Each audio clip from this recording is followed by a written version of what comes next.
Una de las cosas gloriosas de hoy en día es que el mundo religioso está confundido. ¿Dónde está la tumba de Jesús? ¿Cuál es la tumba realmente de Jesús?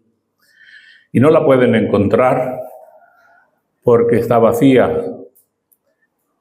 Algunos hablan de los huesos de Jesús que lo han encontrado. No sé cómo lo pueden identificar. ¿Habrá alguna forma de identificarlos? Pero la realidad es que lo que hace del cristianismo es que Jesucristo vive.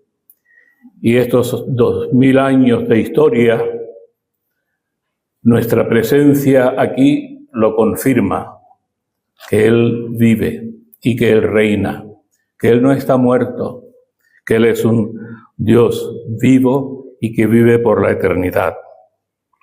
Yo les invito a abrir vuestras Biblias en 1 Corintios, capítulo 15, versículos 12 al 24. 1 Corintios 15, 12 al 24. De alguna manera estos versículos nos van a traer un poquito a la historia que nosotros estamos viviendo hoy en día, una historia contemporánea. O sea, esto que está el apóstol Pablo diciendo, no solamente estuvo sucediendo en su momento, sino que hoy también sucede exactamente lo mismo. Que hay quienes niegan la realidad de la resurrección.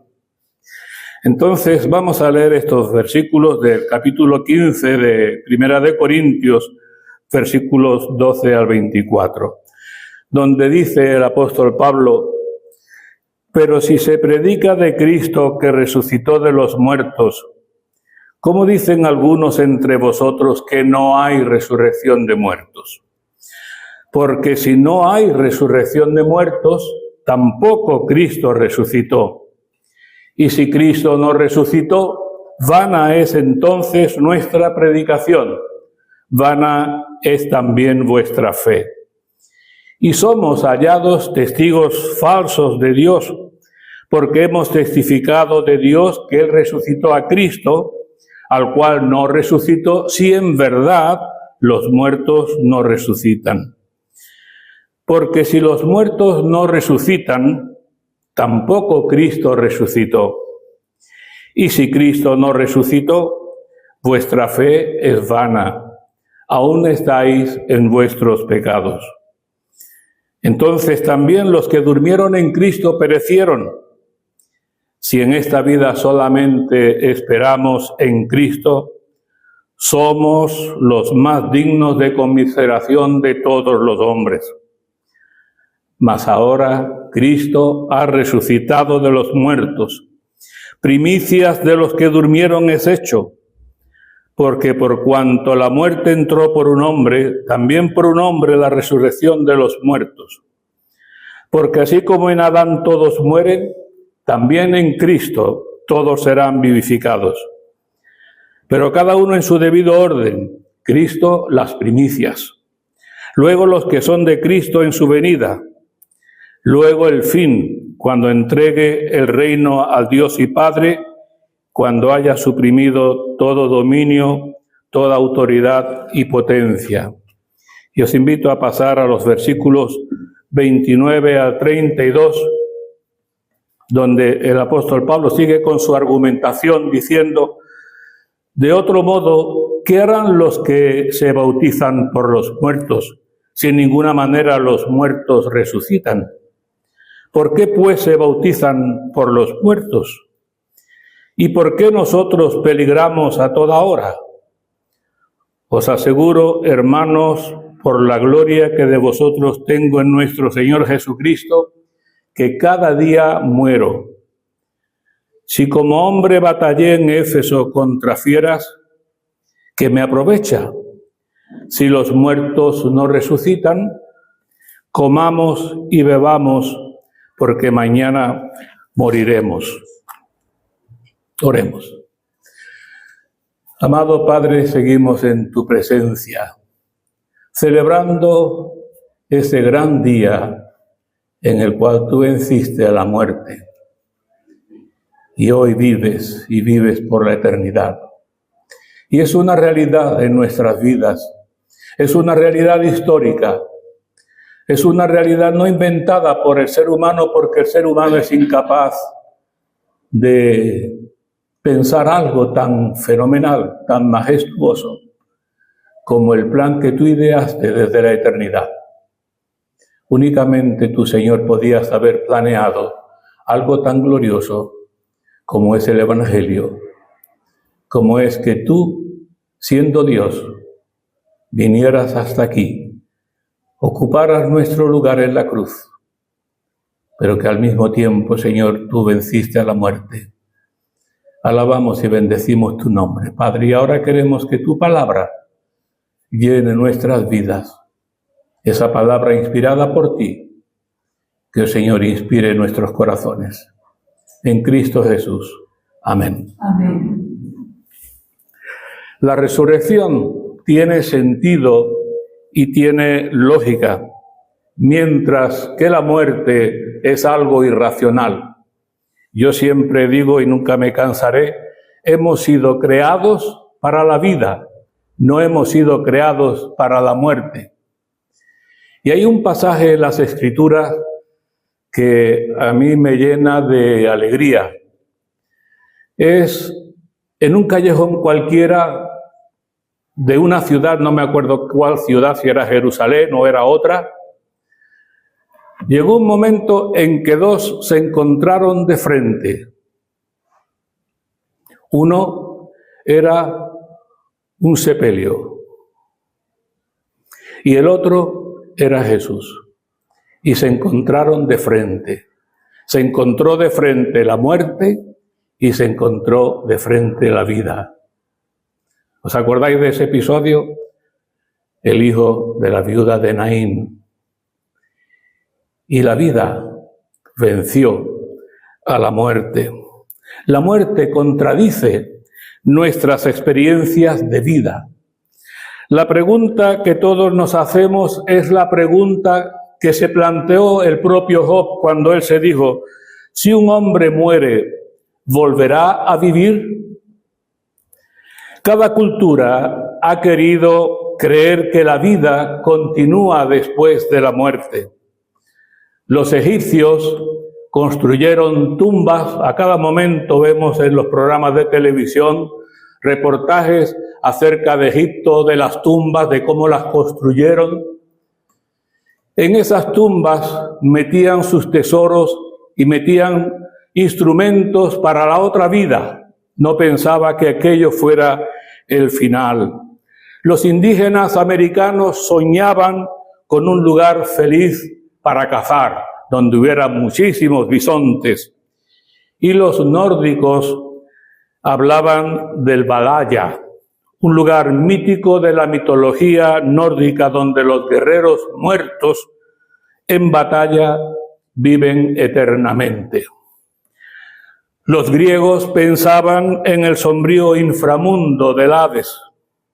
Esta esperanza en la continuidad de la vida se encuentra en el corazón humano. Pero sin Cristo estamos realmente sin esperanza. Pablo, al escribir a los Corintios, aborda esta misma crisis, porque había quienes en la comunidad cristiana hablaban de un cristianismo sin resurrección. Y hermanos, eso fue realidad en la época de Pablo y está siendo realidad en la actualidad. Esto se parece a las ideas de eruditos como Rudolf Bultmann. Él fue un teólogo que falleció en el 1970 y algo, o sea que bastante contemporáneo nuestro, y era protestante además.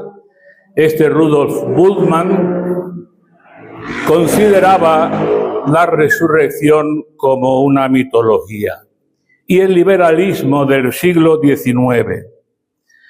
Pablo respondió a esta opinión escéptica y lo hace de forma notable. Pablo era sin duda el judío más culto de Palestina. A los 21 años tenía el equivalente a 2 doctorados. Aunque su educación era principalmente judía, entendió que la lógica no era exclusiva de los griegos. La lógica es un atributo compartido por toda la humanidad. La mente humana fue creada por Dios con habilidades de pensamiento racional y lógica, no caóticas. La lógica no fue un invento de los griegos, sino simplemente descubrieron la lógica, como igual que Cristóbal Colón no inventó los Estados Unidos, sino que los descubrió. Hago esta introducción sobre la lógica porque Pablo utiliza un estilo lógico para argumentar con los corintios, empleando técnicas comunes de debate de su época. Pablo escucha el argumento de su oponente y, asumiendo sus respuestas, sus supuestos y principios, luego analiza las implicaciones lógicas de esa premisa. Él dice, vale, estamos de acuerdo en lo que estáis diciendo, pero vamos a ver a dónde nos conduce esa manera de pensar vuestra. ¿Cuáles son las consecuencias de vuestra lógica? Y entonces explora hasta dónde conduce, en lugar de atacar a la persona que argumenta.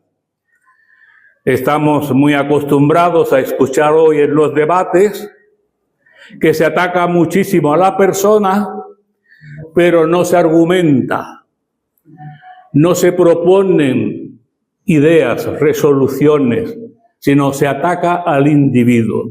Pablo no utiliza ese tipo de argumentación.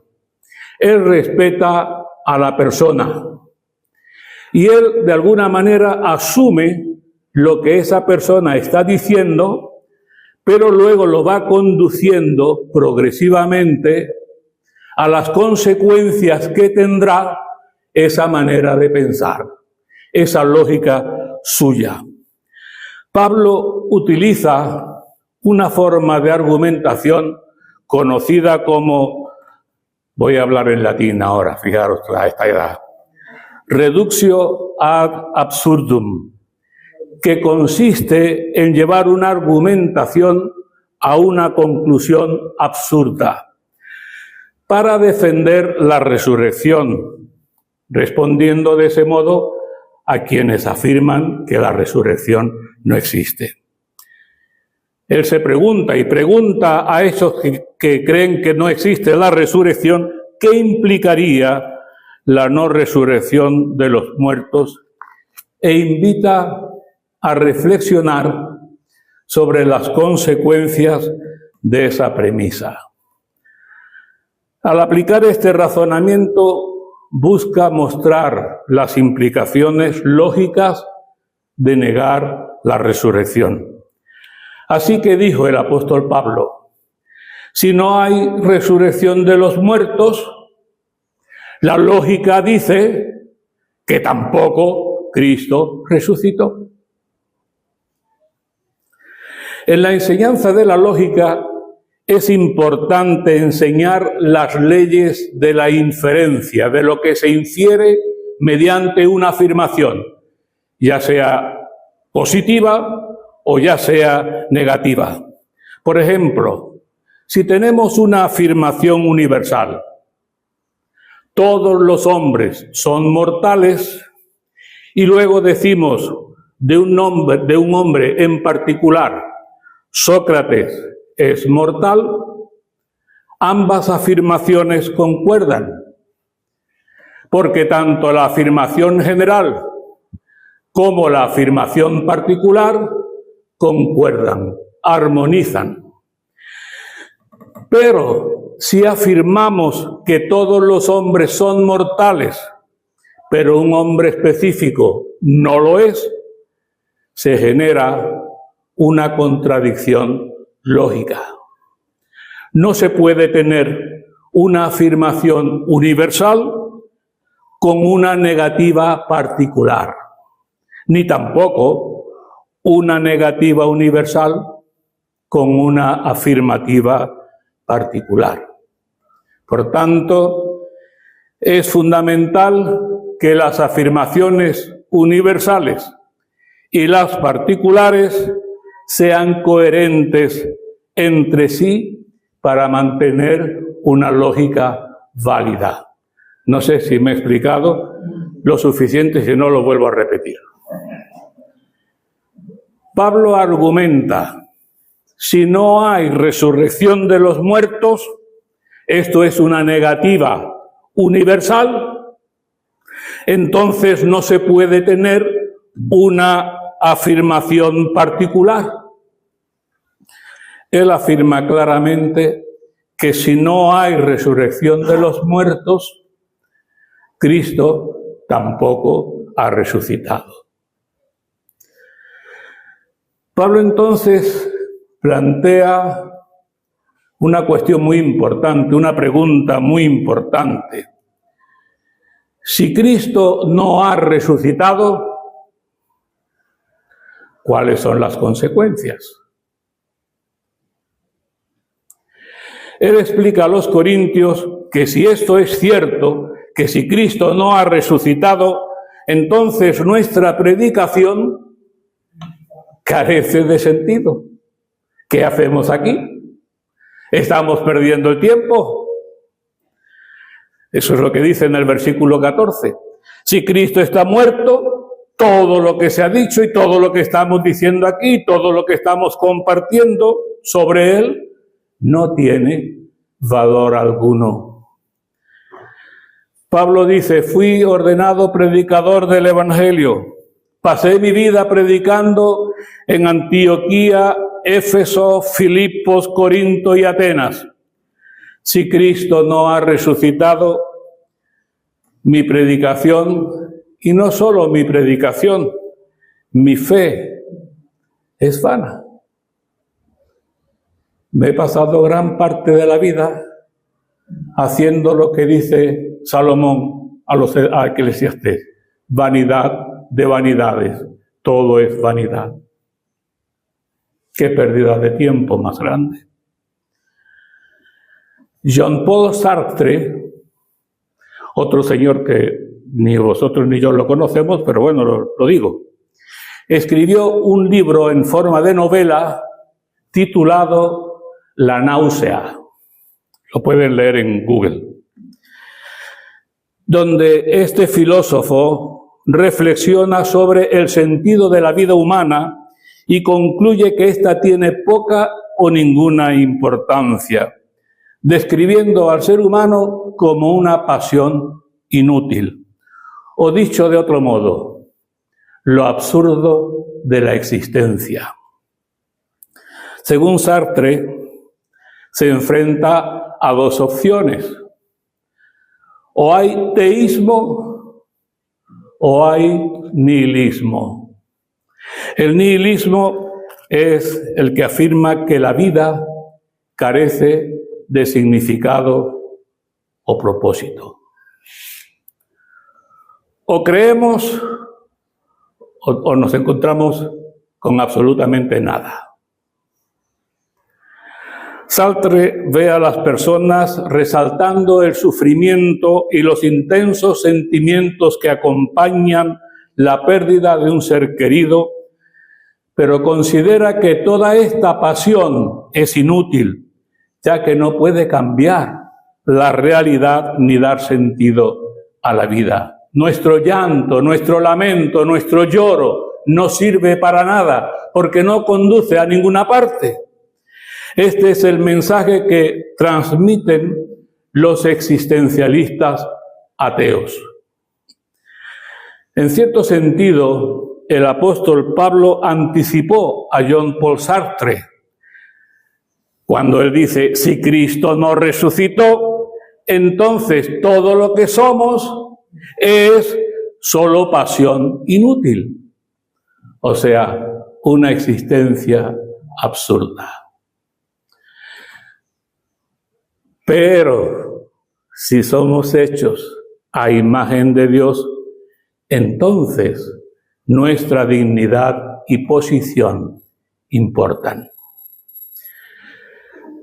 Si no hay resurrección de los muertos, vuestra fe y la mía es inútil. Dice Pablo en versículo 14. No solo esto, también implica que estamos tergiversando a Dios y se nos debería de llamar falsos testigos de Jehová. Porque estamos afirmando que Jesús resucitó y que Dios lo resucitó, si es cierto que los muertos no resucitan. Es importante entender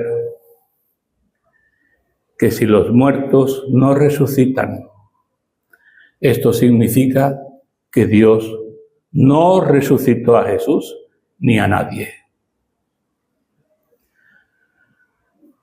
Si los muertos no resucitan, Cristo tampoco ha resucitado.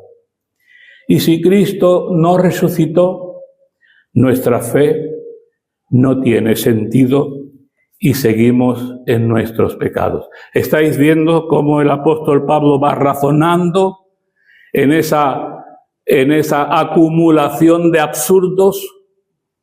Que comenzando con la premisa de aquellos que niegan la resurrección, él va desgranando las consecuencias de esa negación. Su muerte, la muerte de Jesús, fue entonces la muerte de un mártir, pero no sirvió para expiar nuestros pecados. Jesús debía de resucitar para nuestra justificación. Si Dios no lo resucitó y lo dejó en manos de la muerte, su sacrificio no fue aceptado por el Padre.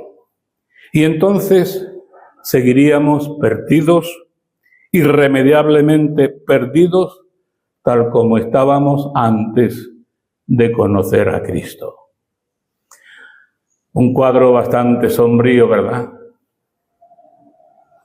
Rudolf Bultmann, él es el que escribió, es un teólogo muy importante alemán, y él escribió acerca de la desmitificación de Jesucristo, desmitificar el cristianismo, o sea, despojar al cristianismo de todo su ropaje, de forma que ya no tenemos a un Cristo histórico, personal, sino que solamente importa su enseñanza.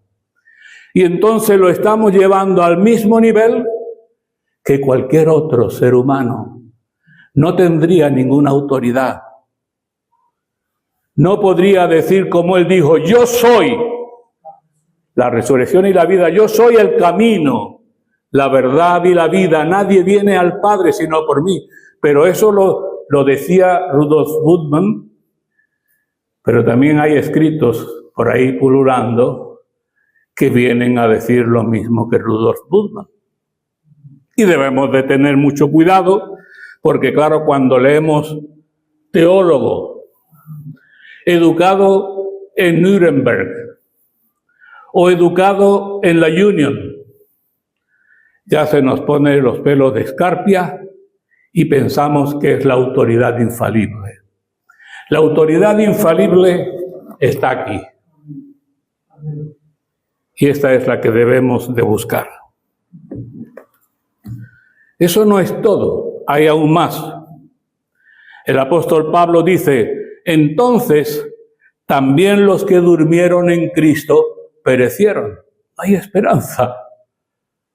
No hay esperanza alguna. ese anhelo del ser humano de vivir,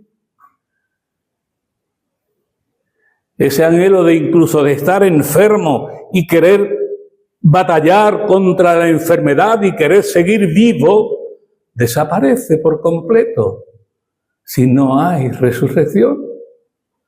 ¿Para qué tanto afanarse? Tus funerales, mis funerales fueron un engaño. Tus seres queridos han muerto y se han ido para siempre. No solo durmieron para despertarse a la trompeta final, sino que perecieron. No hay esperanza.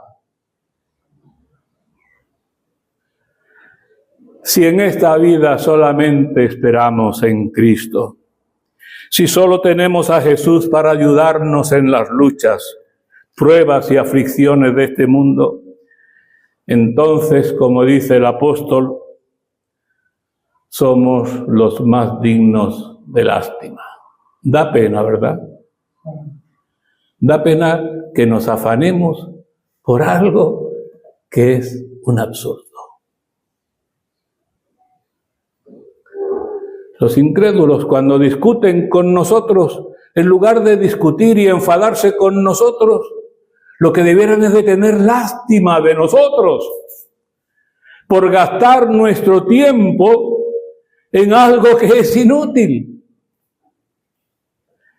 Hemos entregado nuestras vidas, nuestro dinero, nuestro tiempo, nuestra ilusión, nuestra esperanza a una ilusión. Lástima de nosotros, porque somos los más dignos de compasión imaginables.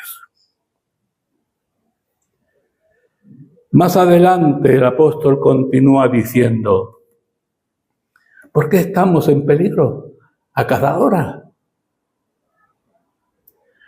Él dice, muero cada día. Por un momento el apóstol Pablo quiere pensar en términos humanos. ¿Qué diantre hago luchando contra las bestias salvajes en Éfeso? ¿Por qué me encarcelan? ¿Por qué me golpean? ¿Por qué sufro naufragio? El apóstol dice, has reducido mi sufrimiento, mi dolor y mi ministerio, lo has reducido a nada. Pensemos por un momento. Si Pablo solo puede defender la resurrección de Cristo, como decía Sartre, ¿no? Sartre decía, o crees o nada. Si Pablo defendiera la resurrección de Cristo de esa misma manera que decía Sartre, que la vida sin ella sería sombría, la vida sin la resurrección, entonces no tiene un argumento convincente. Si solamente es una cuestión de elegir entre una cosa u otra, no es un argumento válido. Esto deja la puerta abierta a la crítica de que la religión es simplemente un consuelo. Es, como decía Karl Marx, el opio del pueblo, que nos ponemos una inyección, un chute para vivir, porque no podemos enfrentar la realidad de la vida. Nos aferramos a nuestras creencias para darle sentido a la vida, como en la historia de Alicia en el País de las Maravillas, donde ella se encuentra en una encrucijada y pregunta qué camino tomar, y el gato de Cheshire, el gato sonriente, ese que lo dibujan así, ella le pregunta al gato qué camino debe de tomar. El gato sonriente le dice a Cenicienta, eso depende de a dónde quieras ir. Si no sabes, entonces no importa qué camino elijas. No basta con buscar la fe cristiana solo para sentirse uno mejor, como una especie de analgésico. O como yo digo cuando me saludan y dice, ¿qué tal? ¿Cómo estás? Y yo digo, muy bien, como tal. No es un analgésico. Si Cristo no resucitó, hermano, ¿qué hago yo aquí? No vale la pena predicar de Dios. Pablo quiere que los corintios entiendan la importancia de la resurrección y que también nosotros lo entendamos, destacando que sin ella la vida carece de sentido. Él no argumenta simplemente porque la alternativa es desalentadora, sino que presenta un testimonio que va mucho más allá de aceptar la resurrección solo porque la otra opción es peor. Él no la presenta de esa manera. No, ese no es el testimonio apostólico. ¿Qué es? Él les dice, y aquí está, a donde el apóstol Pablo quiere llegar con su argumentación. Mas ahora Cristo ha resucitado. Primicias de los que durmieron es hecho. Volvamos al principio del capítulo, donde Pablo dice, además os declaro, hermanos, el evangelio que os he predicado, el cual también recibisteis, en el cual también perseveráis, por el cual asimismo, si retenéis la palabra que os he predicado, sois salvos, si no creísteis en vano.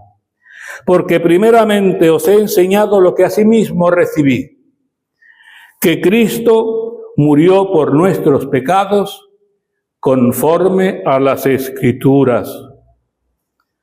Vamos a detenernos aquí por un momento. ¿Quieres una prueba clara sobre la resurrección de Jesús? ¿Te gustaría saber con certeza que realmente salió de la tumba? ¿Cómo cambiaría nuestra vida el saber con certeza que Jesucristo resucitó de entre los muertos? ¿Cómo cambiaría nuestra perspectiva de ver la vida? ¿Cómo contemplaríamos las circunstancias por las cuales atravesamos cada día si estamos persuadidos de que Jesucristo resucitó y de que vive? Te preguntas, ¿cómo podrías obtener una respuesta tan cierta que proceda de una fuente indiscutible? ¿Sabes qué? Tenemos el testimonio de la palabra de Dios.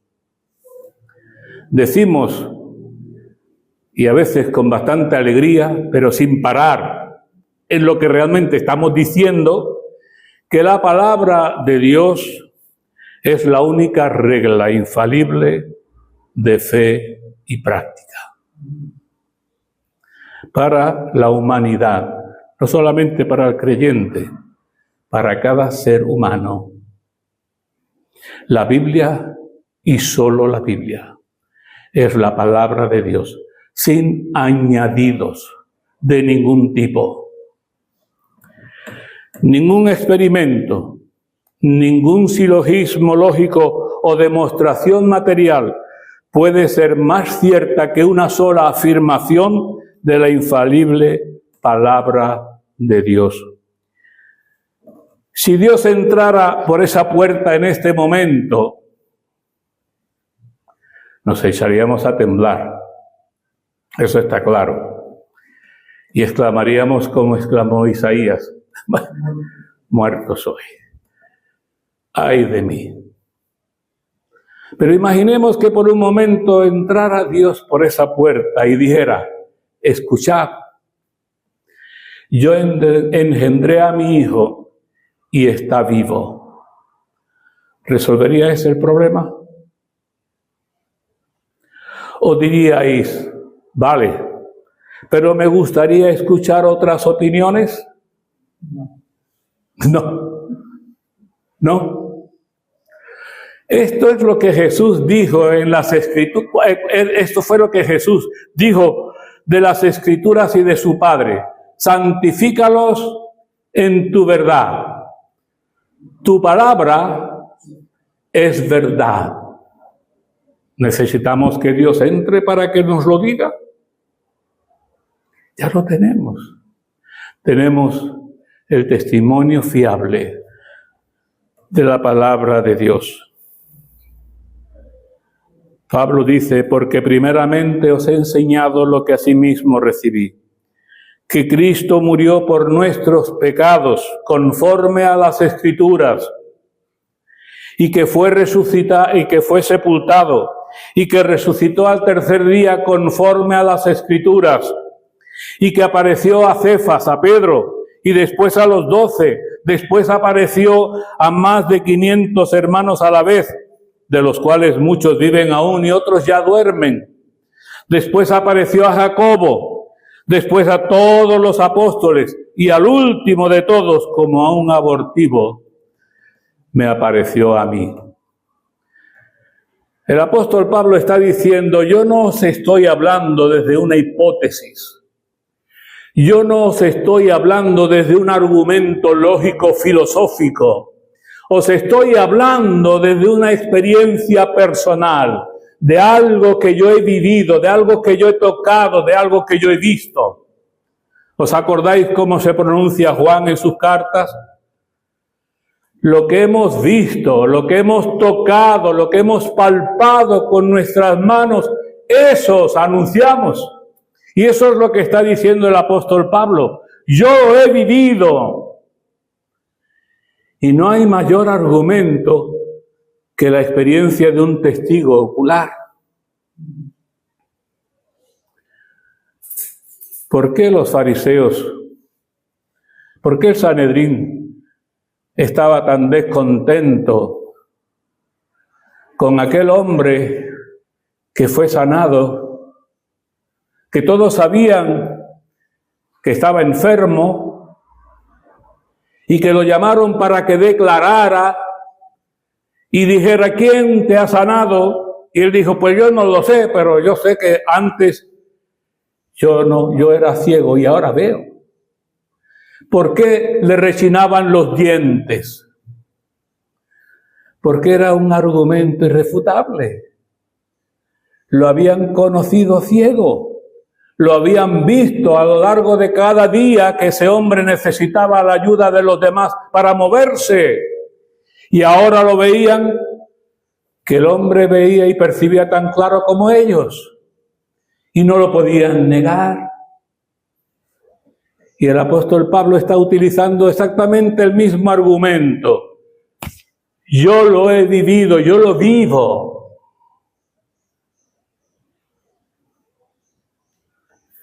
No es una teoría.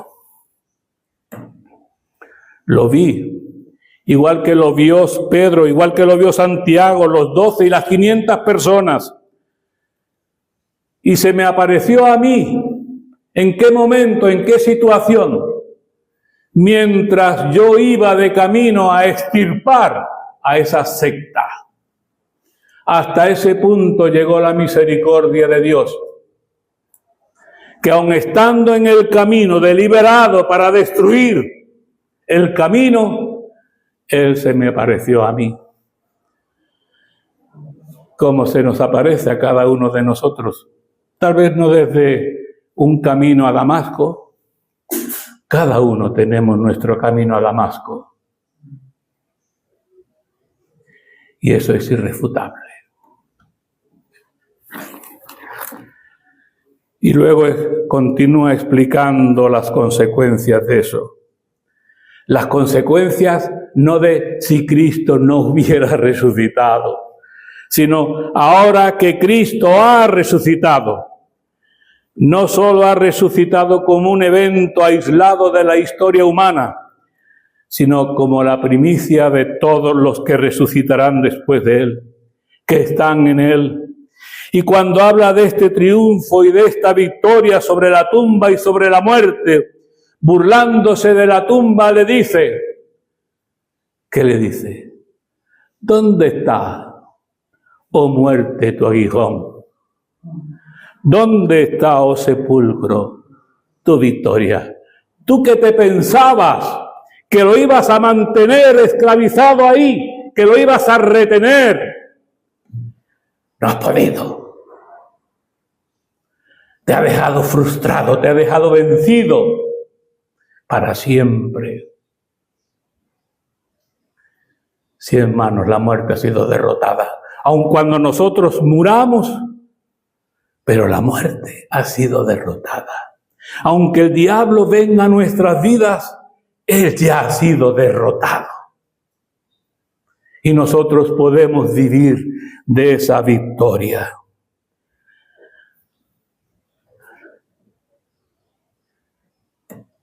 Es como si se le hubiera quitado la cola o el aguijón al escorpión. Se le ha arrancado aquello que era mortal. Se le ha acabado el peligro. Pablo concluye su mensaje a los corintios resaltando la importancia de estas palabras. Así que, por tanto, en el versículo 58, el resultado lógico, la consecuencia normal de la resurrección de Cristo. Así que, o por tanto, el apóstol Pablo es muy dado a esto, ¿verdad?